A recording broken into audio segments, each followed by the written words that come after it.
12. A recepção de estrangeiros. Tão logo adentramos o bairro, divisávamos ao longe sua esplêndida arquitetura.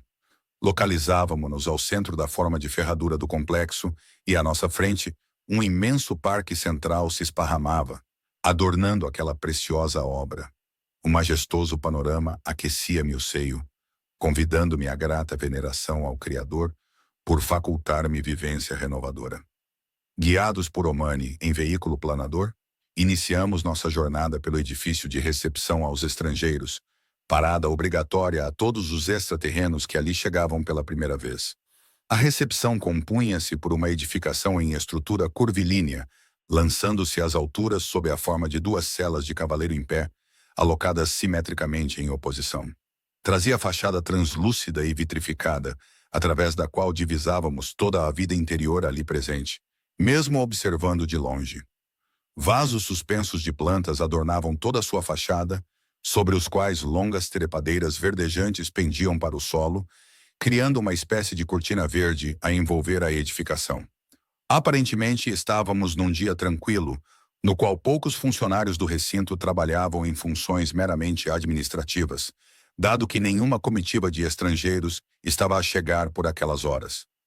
Nosso instrutor, Omani, convidou-nos então a adentrar a construção, conduzindo-nos até o balcão principal, onde uma prestimosa senhora aguardava-nos com semblante simpático e acolhedor, pronta a oferecer orientações sobre o trabalho que ali se dava. Omani gentilmente a interpelou. Saudações, querida amiga Inácia. Trago ao vosso encontro esses dedicados estudantes de nossa cidade, Savi e Jade, além de nosso mestre David. Estamos em visitação ao complexo com vistas a melhor compreender o funcionamento das atividades. Queira lhes oferecer uma breve explanação a respeito das funções aqui desempenhadas. Com imenso prazer o farei, estimado amigo, disse Inácia, alegremente. O Centro de Recepção aos Estrangeiros é o primeiro contato dos extraterrenos com nossa majestosa renascer. Tratamos, portanto, de recebê-los com dedicação e alegria, a fim de que se sintam bem acolhidos por aqui. Sabemos que percorrem longas distâncias, rompendo um vasto oceano de estrelas, vindo em missão redentora junto a nós. São preciosas joias que Deus nos regalou para auxiliar-nos na evolução, dignas do mais alto respeito e afeto de nossa parte. Pois bem, tão logo nossos colegas aportam na recepção, são recebidos por uma pequena orquestra de nossa cidade, a entoar cânticos pacificadores.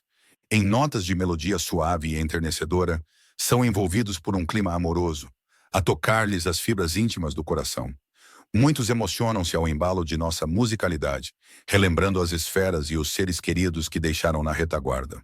Entretanto, muitos também se alegram ante as perspectivas abrangentes de serviço e ampliação de suas capacidades espirituais.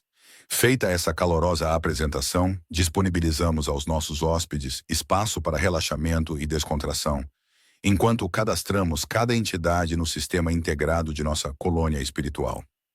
Aproximemo-nos do pátio para que melhor o contemplem, concluiu Inácia, educadamente. Nossa irmã conduziu-nos a um vasto pátio, localizado ao centro da edificação. Dali divisávamos o teto transparente do edifício, a admirável altura, por onde vigorosos raios luminosos pendiam até o chão, imprimindo à ambiência efetiva claridade e leveza. Vasos com flores multicoloridas enfeitavam o espaço, possuindo ainda assentos confortáveis, dispostos em composição circular, proporcionando integração entre os recém-chegados. Uma réplica similar à da maquete da recepção externa ali também se encontrava, possuindo tecnologia semelhante, facilitando o exame de toda a arquitetura do bairro. O espaço, apesar de generoso e confortável, certamente não seria capaz de abrigar as centenas de criaturas a aportarem em uma única nave de nossa zona aeroportuária. Assim, tratei de cordialmente questionar Inácia nesse sentido. Inácia, permita-me um questionamento breve. Tendo em vista a centena de criaturas a aportarem aqui de uma só vez, como podem abrigá-las na recepção? Ótimo questionamento. Já temos um plano logístico definido para tanto. Sabemos que são centenas, se não milhares, de seres a chegarem por aqui ao mesmo tempo. Deste modo, ainda na aeronave, é feita a divisão dos agrupamentos que gradualmente adentram o complexo. Assim, Fazemos a recepção dos diminutos grupos, pouco a pouco, respondeu Inácia, atenciosamente. Em seguida retruquei. De certo deveria haver um plano logístico sensato para o concurso desse empreendimento. Cabe ainda outra perquirição. Foi-nos explicada a função da abóbada protetiva e da necessidade de utilizarmos a película energética protetora para adentrarmos o bairro. Ainda assim, como fazem tais irmãos para se deslocarem da aeronave até aqui? Nosso campo eletromagnético não poderia lhes afetar. E Inácia, mais uma vez demonstrando atenção e cortesia, me respondeu. Sim, causar-lhes-ia perturbações. Por isso foram desenvolvidos veículos especiais, contendo proteção energética semelhante à da abóbada. Desta maneira, podem percorrer o trajeto até aqui com tranquilidade. Havendo mais questionamentos, estejam à vontade para fazê-lo, concluiu nossa instrutora. Inácia, já no referido pátio, tratou então de mostrar-nos a maquete e todos os componentes decorativos do espaço, dando prosseguimento à sua explanação.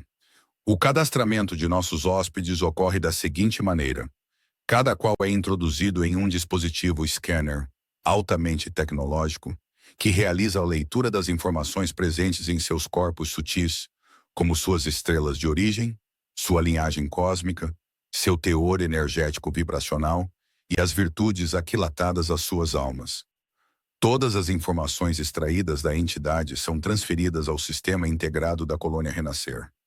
Nesse momento, lhes é oportunizada a escolha de um nome de batismo em nossa cidade, com vistas a oferecer-lhes nova identidade nessa jornada na Terra.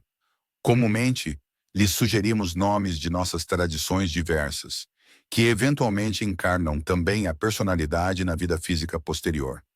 Um a um, desempenhamos tal dinâmica, e ao seu término, são direcionados ao auditório, onde lhes apresentamos toda a estrutura do complexo Alvorada Celeste. Ali explicamos a função de cada núcleo do complexo, desde a recepção, alojamento, universidade, encarnação, entre outros.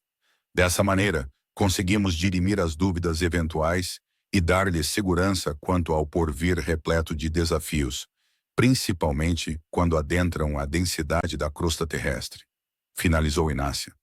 Jade, observando as elucidações atentamente, arriscou-se a questionar sobre o entendimento dos estrangeiros.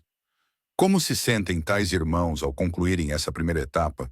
Nutrem confiança firme no futuro? Ou hesitam quanto à consecução de seus projetos pessoais, tendo em vista os gritantes desafios morais de nosso orbe? Questionou Jade de maneira perspicaz. De certo que oscilam, queridos irmãos, asseverou Inácia com veemência. Embora sejam almas de evolvido estágio consciencial, desfrutando de intimidade venturosa, ao penetrar em nosso orbe, de pronto percebem o campo vibratório hostil. A atmosfera fluídica a que se submetem em seus mundos é sobremaneira mais sutilizada e acolhedora quando comparada à nossa. E apesar de nosso empenho na criação de uma ambiência frequencialmente estabilizada, o teor vibratório mais densificado e aflitivo não deixa de lhes afetar. Diante disso, uma minoria de seres pode sentir-se desconfortável em nossas terras e, portanto, inclinada a desertar da missão redentora na carne, preferindo muitas vezes o retorno às suas estrelas de origem, a fim de evitar maiores complicações em suas jornadas de crescimento. Naturalmente, o anseio dos irmãos é levado em consideração. Mesmo nosso excelso Criador não interfere no livre-arbítrio de seus filhos, quem dirá nós outros. São, assim, encaminhados nas comitivas de retorno a seus mundos. Em nossa posição, lamentamos os casos isolados, dado que são eles os motores do progresso em nosso orbe, os responsáveis por contribuir com a implantação de um mundo ditoso em nosso planeta, aproximando-nos dos sublimes valores da fraternidade e comunhão universais, finalizou Inácia, desconsolada. Omani, aproveitando a oportunidade, também se manifestou gentilmente. Devo aduzir que são, em verdade, honrosas almas, munidas de coragem e abnegação, pois abandonam seus lares de gozo e plenitude para arriscarem-se em mundos desequilibrados como o nosso. Portanto, ainda que desertem, muito devemos ao seu espírito missionário. Esperamos nós, um dia, poder revestir-nos de tamanha renúncia e verdadeiramente nos entregarmos aos propósitos do alto. Asseverou nosso guia. Jade agradeceu as valorosas orientações de ambos, revelando: todos somos frágeis sob circunstâncias limite. E mesmo inscritos em eficazes processos de preparo e treinamento, podemos recuar diante de embates desafiadores. Não significa, entretanto, queda moral da criatura, mas, sobretudo, o real reconhecimento de suas capacidades espirituais. Respeitar tais objeções é sinal de maturidade e sabedoria, pois nocivas complicações do processo evolutivo desses seres poderiam surgir quando ignorados tais aspectos. Ao término das explanações, Inácia prosseguiu com a visitação, apresentando-nos um generoso auditório. À semelhança de um imenso teatro em forma semicircular, observava, no palco central, a projeção tridimensional de nosso planeta pairando sobre o ar, em sutil movimento rotativo. Assim, nossa instrutora forneceu-nos mais detalhes sobre aquele espaço. Nesse recinto, acomodamos os visitantes para uma breve apresentação sobre o complexo Alvorada Celeste. Explicamos a função de cada setor aqui presente, bem como o prazo estimado em que estarão por aqui. Trazemos ainda uma sucinta varredura sobre os principais dilemas terrestres, presentes nas diversas culturas do planeta, e a função primordial deles nesse processo de elevação consciencial das massas. Colhem aqui, portanto, importantes vislumbres sobre seu futuro em renascer e na Terra, finalizou Inácio. Apreciava, encantado, aquele auditório. O recinto era abundantemente iluminado por vitrais laterais, e suas cores claras permitiam um aspecto de limpeza e pureza em seu interior. Quanto cuidado em cada detalhe do complexo Alvorada Celeste. Enquanto apreciava calmamente as particularidades do local, Inácia então prosseguiu. Em linhas gerais, essa é nossa recepção, companheiros. Desempenhamos a nobre função de amorosamente acolhê-los e informá-los. Daqui em diante, seguem diretamente aos seus alojamentos respectivos. Nosso companheiro Omani tratará de levá-los até lá e explicar a organização de nossas edificações especialmente construídas com esse fim. Se tiverem algo mais a questionar, sintam-se à vontade. Tratei de agradecer cordialmente nossa companheira Inácia, dizendo: agradeço-lhe a simpatia e disposição em nos apresentar esse esplêndido edifício. Avalio que todos servem com dedicação o divino propósito de contribuir com o desenvolvimento de nosso planeta. Anseio veementemente em breve integrar os grupos de trabalho e servir aos projetos do alto. Apenas temos a lhe gratificar. Aproximamo-nos de nossa irmã Inácia e cada um afetuosamente lhe cumprimentou, demonstrando-lhe o respeito pelo trabalho desempenhado. E logo Omani nos convidou a seguir adiante em nossa excursão.